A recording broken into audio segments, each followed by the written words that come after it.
Starbucks is about to get smartphone friendly. Siri's now a movie critic. Google Street View hits the web app on iOS, and a review of Catch-22 today on App Judgment. This episode of App Judgment is brought to you by Netflix.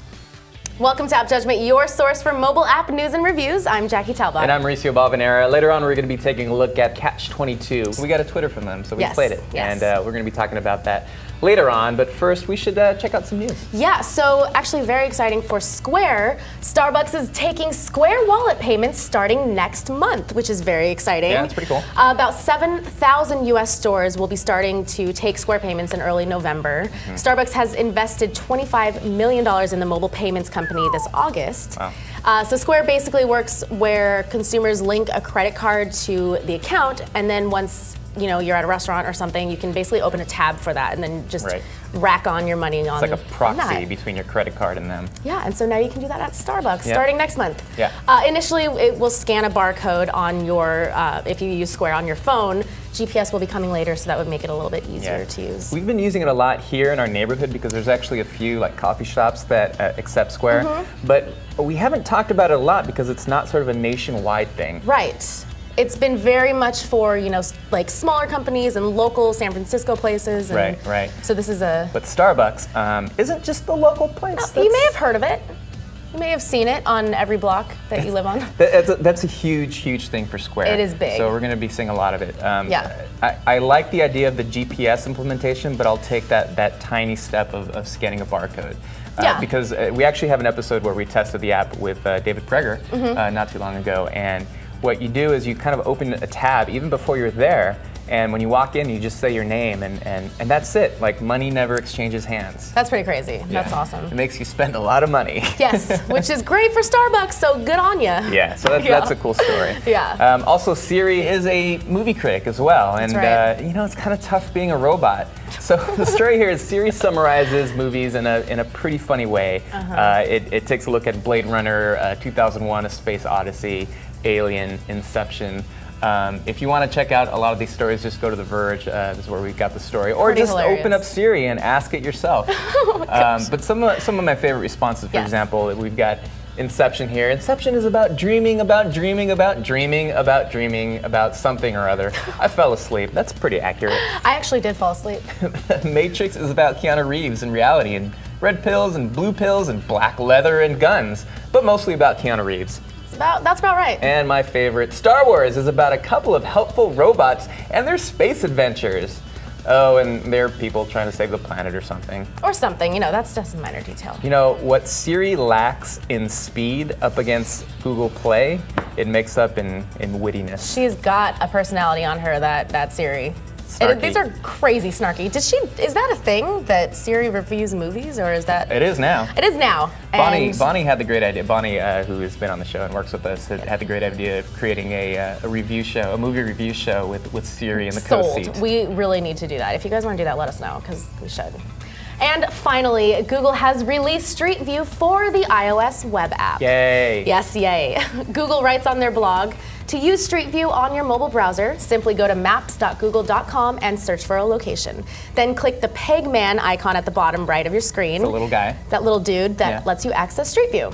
And to view even more helpful images, such as photos shared by users or interior panoramas, you can visit the business's Google Plus local page, which has an area for reviews and photos and just, tons more information. So the bigger story here, I'm sure you know, in case you don't, iOS 6 came out. Apple replaced Google Maps with their own map version, and short story shorter, it sucks. It's horrible. So Google's coming in to say, hey, here's the web app. Try this for now. Google is stoked, I'm sure, about Apple Maps. Anyway, on to the rapid fire. Jazz music fans should give a warm welcome to the Blue Note app for iPad. PlayStation Mobile launched yesterday with Super Crate Box, Loot the Land, and more. And TomTom finally released offline maps and navigation for Android, but it doesn't work with any modern high-end device.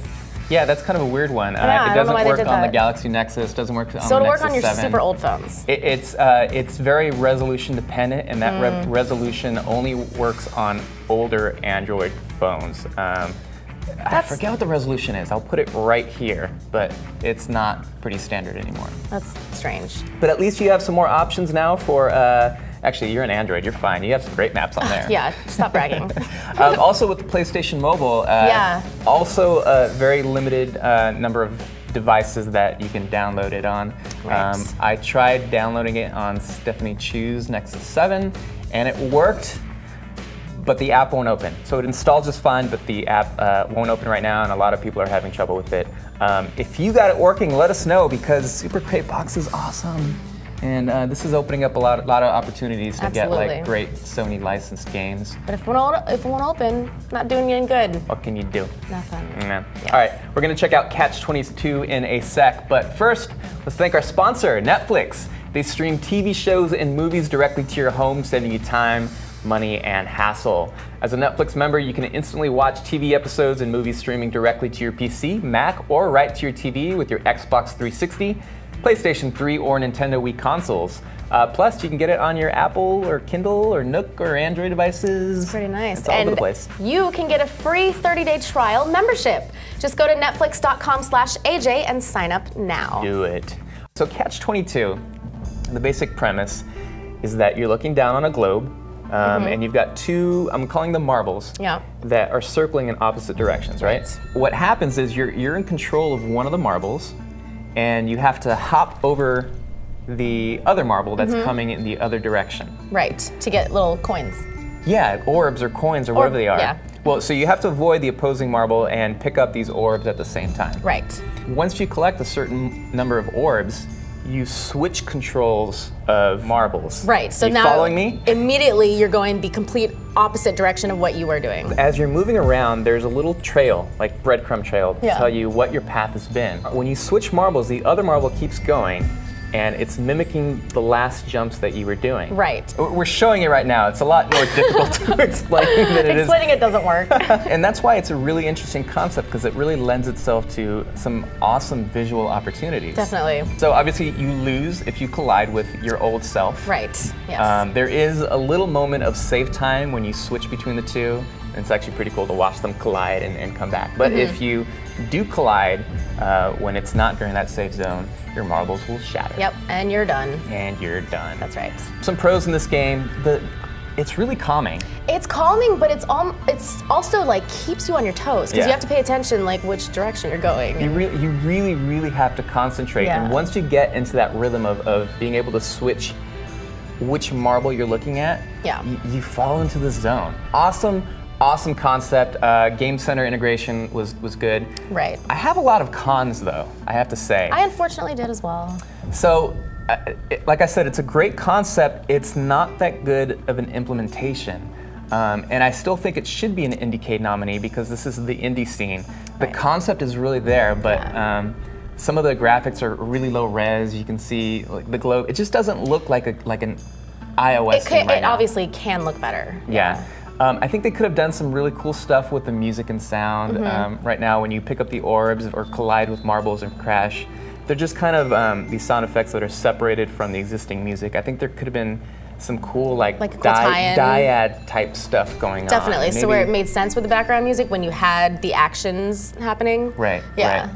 I had trouble finding high scores, but I did find the Game Center implementation later. Right. It does seem a little bit short-sighted as far as obviously the graphics and sound effects, and even the scoring. Like it's very, very basic and simple. And so at 99 cents, I have to say it feels really incomplete. It didn't hold my interest for that long, but it's an awesome concept. I really want to see them develop this out a little bit more before we can really recommend it as a download. Because right now I think it's like free level game, maybe. Yeah, I agree. I would, recommend it if it was free, but for $1, absolutely. There's just, it's a little bit, it's like, just take it a little bit further. Just push it up there. Let us know what you think. It's 99 cents, so it's cheap. You can certainly download it if you want to. Let us know what you think. All right, hit us up on Twitter, Facebook, subscribe to us here on YouTube, and we'll see you later. We'll see you later. See you later.